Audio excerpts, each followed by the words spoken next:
Nature is like a musical expression, which means exactly what it says. Giraffes are giraffing, trees are treeing, stars are starring, clouds are clouding, rain is raining. And if you don't understand, look at it again. And people are peopling. We notice that all these suchnesses appear and disappear. They keep changing. They come and they go. But if you get hung up on your particular form, I'll have to alter the language a little bit, because you see, your form makes a duality, whereas you are your form. You're what you're doing. Now, you think, for some strange reason, I must make that go on as long as possible. And therefore, you think you have an instinct to survive. And so the only thing anybody can agree about today, so far as the discussion of ethical and moral problems are concerned, is that we ought to survive. And therefore, certain forms of conduct have survival value and certain forms don't. But when you say to yourself, you must go on living, you put yourself in a double bind. Because you said to a process which is essentially spontaneous that it must happen. And the basic form of the double bind, which is imposed upon all children, is you are required to do that which will be acceptable only if you do it voluntarily. So when we say to ourselves, you must go on,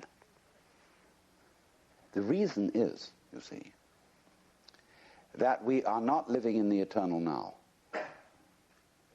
where reality is. We are always thinking that the satisfaction of life will be coming later. There's a good time coming, be it ever so far away, that one far-off divine event to which all creation moves. Don't kid yourself. As the Hindus have taught us, in the course of time, everything gets worse. It eventually falls apart. Comes Kali Yuga and Shiva at the end, and boom. Which is to say, only suckers put hope in the future. You see, I tell you, there are three classes of people in the Western world: the aristocrats, the proletariat, and the bourgeoisie. The aristocrats live on the past because they come of noble family. And they're like potatoes because the best part of them is underground. The proletariat live in the present because they have nothing else. And the poor bourgeoisie live for the future.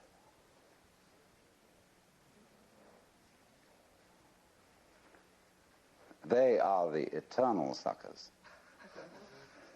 They can always open to a con game. So when they find out that really there isn't much of a future, you're going to die, they transpose the future into a spiritual dimension. And they figure this material world is not the real world, but the spiritual world is the real world. And there will be somewhere, somehow, an eternal life for me. A charge to keep I have, a God to glorify, a never-dying soul to save and fit it for the sky. Well, then they say to them, what are you going to do there? Well, they haven't the faintest idea. You know that? If you ask theologians about what they think is going to happen in heaven, they just dry up. Oh, we're going to play harps, I mean, there's a symbolic meaning to that which I could go into, but the average person's idea of heaven is an absolute bore. I mean, it's like being in church forever. And children see this immediately. Children, when they hear a hymn like, "Weary of earth and laden with my sin, I looked at heaven and longed to enter in," they think, "Oh, God." Heaven is to be in church for always. And they think hell is preferable. There's at least some excitement going on. And you see it in medieval art. You go to the Metropolitan Museum in New York and you see Jan van Eyck's painting of the Last Judgment. Heaven on top, hell below. In heaven, everybody's looking like the cat that swallowed the canary, sitting in rows and very smug. God the Father as president, and oh dear. Beneath this, there's a winged skull, like a bat, and squirming bodies, all nude, all being eaten by snakes, and I don't know, there's a fantastic thing going on.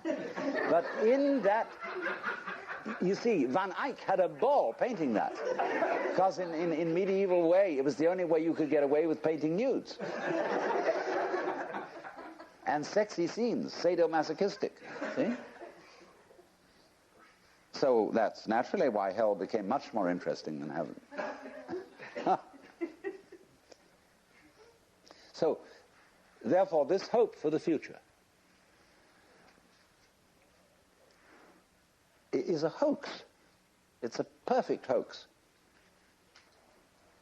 And maybe we will make spiritual progress. Everybody puts it off. And maybe if I work at yoga for 10 years, 20 years, and do this thing, I will eventually make it to moksha, to nirvana, whatever.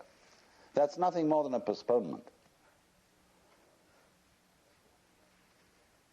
It's this business of, because you're not fully alive now, you think maybe someday you will be. Look, supposing I ask you, what did you do yesterday?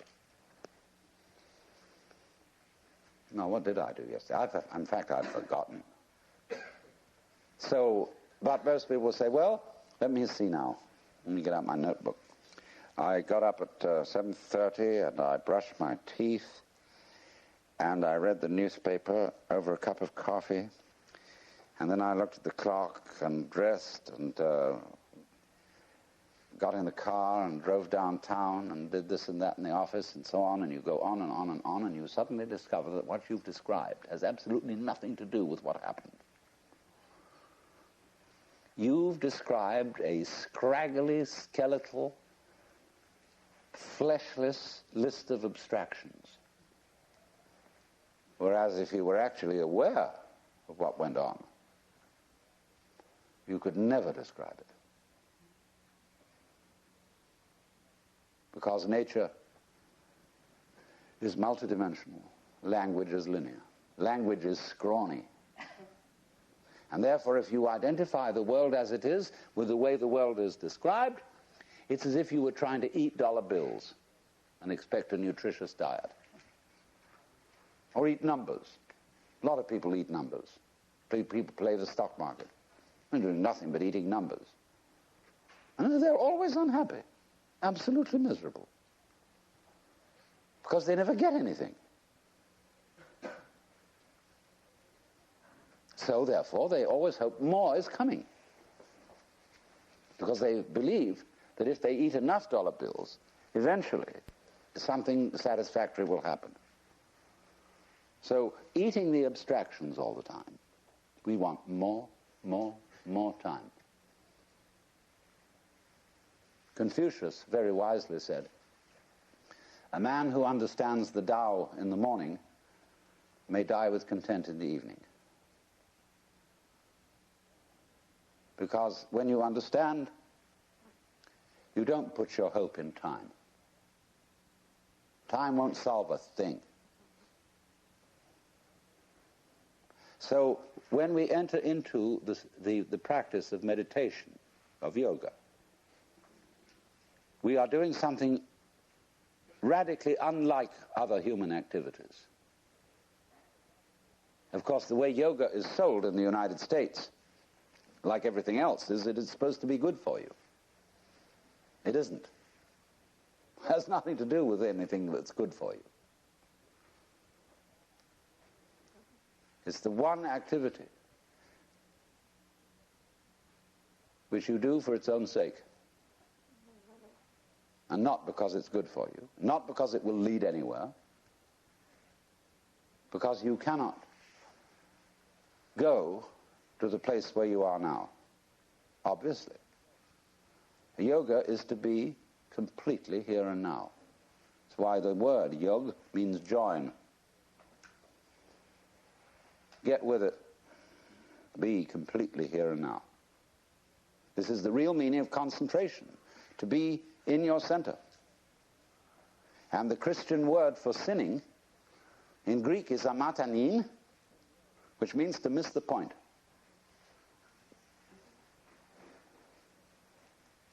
And the point is eternal life, which is here and now. Come to your senses.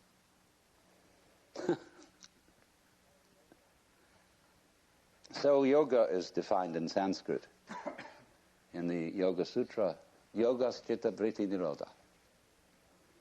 Difficult to translate, but roughly, yoga is the stopping of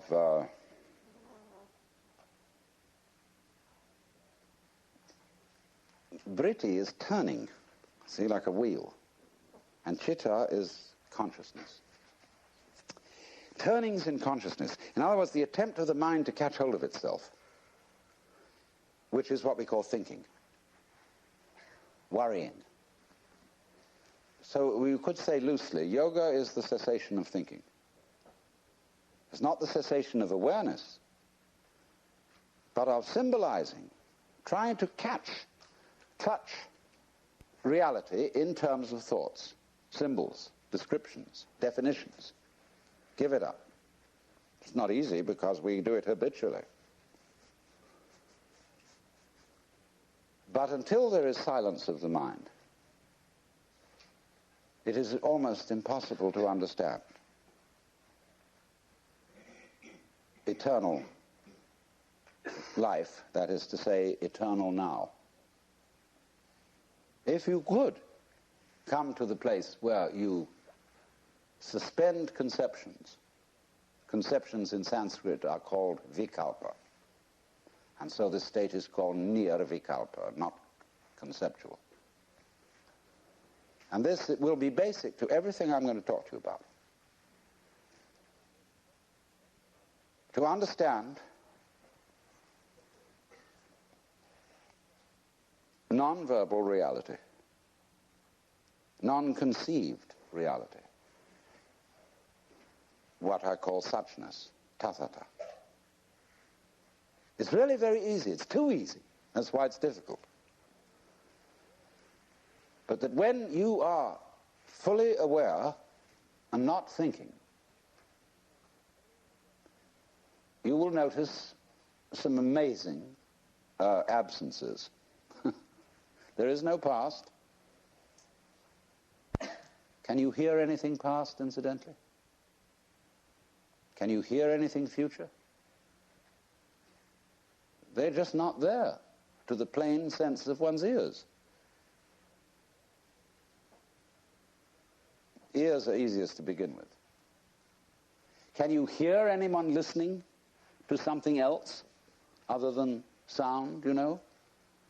Can you hear the listener? No? Well, then presumably it's not there. When you become again as a child and simply forget all that you ever were told and contemplate what is, all these ghosts go away. That's weird. But they just go. And then you enter into the eternal state. Well, there's no problem. Well, then you go back and you collect your opinions again. You think, well, that won't do. How can I be practical and be in that sort of state? Well, I remember in the Sermon on the Mount that Jesus said a lot of things about this. Consider the lilies of the field, how they grow. They toil not, neither do they spin. And yet Suleiman in all his glory was not clothed like one of these. And if God so clothes the grass of the field, which today is and tomorrow is cast into the oven, shall he not much more clothe you, faithless ones? Wow. So, do not worry about tomorrow, saying, what shall we eat, what shall we drink, or how shall we clothe ourselves? Oh, the rabble seeks after these things. Sufficient to the day is the worry of it. Nobody ever preaches a sermon on that text. Never. I've heard lots of sermons, and never one on that one, because people say, look, that's all very well, because Jesus was the boss's son. And he knew, you see, that he was really in charge of the universe, and he's nothing to worry about. But we have to be practical. Oh? What do you suppose the gospel was? The good news. Do you know it never got out?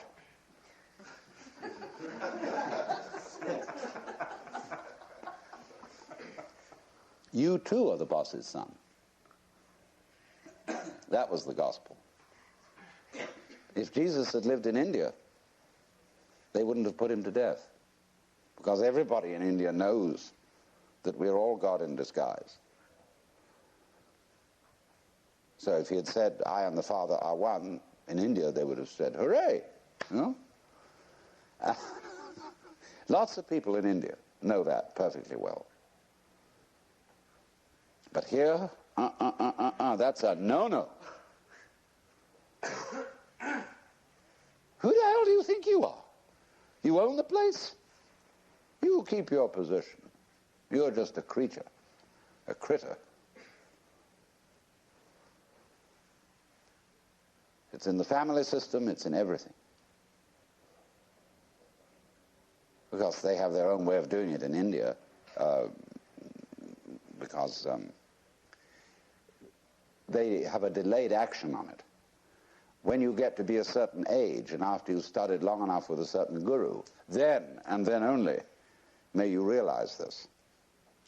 But until then, it's still a no-no. But if you've put in the time, they finally let you in. Here you have to wait until you're dead.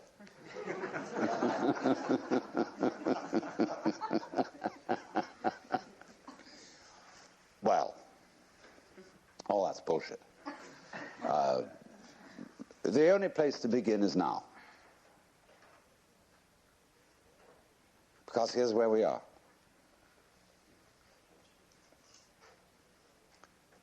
So why put it off? A lot of people say, well, I'm not ready. What do you mean you're not ready? What do you have to be ready? Well, I'm not good enough, because I'm neurotic. I'm perhaps not old enough, not mature enough for such knowledge. I still am frightened of pain, and of course I'd have to overcome that. I'm still dependent on material things. I have to, eat a lot and drink a lot and sex around and all that kind of thing. And I think that I better get all that under control first. Oh? You mean you've got a case of spiritual pride? You want to be able to congratulate yourself for having gone through the discipline which is rewarded with realization.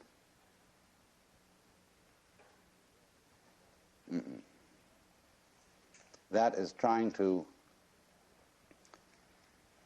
quench fire with fire. In other words, the reason, wouldn't it be great to be a mystic? Look at it this way. I mean, crazy, to have no fear, no attachments, no hang-ups, to be as free as the air, so that, you could just wander out in the streets and give away all your clothes to the beggars and let go of the whole thing, let it all hang out. Wouldn't it be crazy to have that courage? And you look into yourself honestly, and you find that inside you're actually a quaking mess of sensitivity. So that this desire to be the great mystic is nothing more than a symptom of your quaking mess. It's self-defense.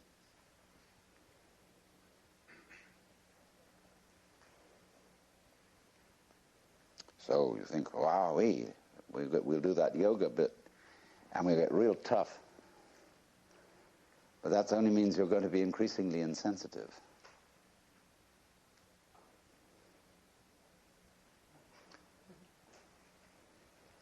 Running away from the quaking mess, escaping.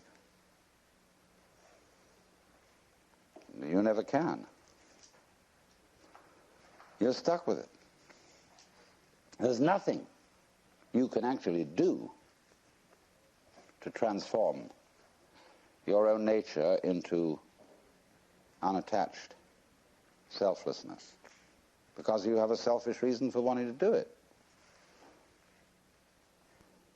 Well, that's pretty depressing, isn't it? You mean to tell me that the only people who get really enlightened and liberated are those whom the grace of God somehow hits in an arbitrary way, and all you can do is sit around and wait? Well, let's begin with that supposition. Let's suppose there's nothing we can do to change ourselves. Psychotherapy, religion, all this is absolutely in vain. There's nothing you can do about it. It's like trying, as I said, to bite your own teeth or lift yourself up by your own bootstraps. Incidentally, it struck me as funny, a lot of people are using that phrase in the wrong way. They say when something very difficult has to be done, we have to lift ourselves up by our own bootstraps. You can't! It's impossible. That's terribly depressing. You mean, Alan Watts, you'll come here simply to tell us that there's nothing we can do? I mean, here we are all presumably assembled in a cultural milieu, spiritual milieu, psychotherapeutic milieu, where we are supposed to get better. And I tell you, there's nothing you can do about it. Well, I say, give us our money back. Go to somebody else who'll be more encouraging. But,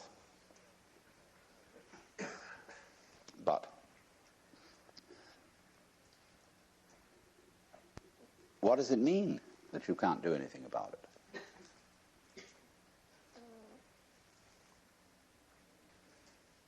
It's singing loud and clear. The reason you can't do anything about it is that you don't exist.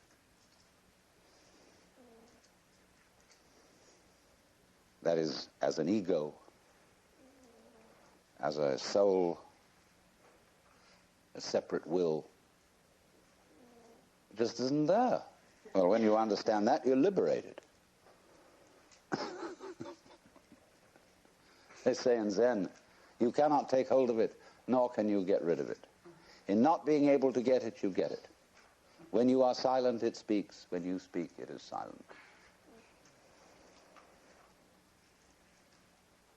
Now, don't misunderstand me. This is not any kind of fatalism. When I say you, as you conceive yourself to be, that is your ego, your image of yourself, isn't there. It doesn't exist. It's an abstraction. It's like 3. Did you ever see 3? It's plain, ordinary 3? No, nobody ever saw it. It's a concept. It's a vikalpa. So in the same way as oneself. There's the happening, the suchness, yes, sure, you bet. But it's not pushing you around because there's no you to be pushed around. In other words, there's no billiard ball on the end of the cue. There's the cue, you know. It goes this way and goes that way. They call a Buddha a Tathagata, one who comes or goes thus. This way and that way, see? He went that way. So, this illusion of the persecuted ego who is pushed around by fate, it has altogether disappeared. And so, likewise, the illusion of the ego who pushes fate around has also disappeared. There's a happening. So in this, do you see what has happened? By dying to yourself, by having become completely incompetent and found that you don't exist, you're reborn. You become everything. In the words of Sir Edwin Arnold, foregoing self, the universe grows I.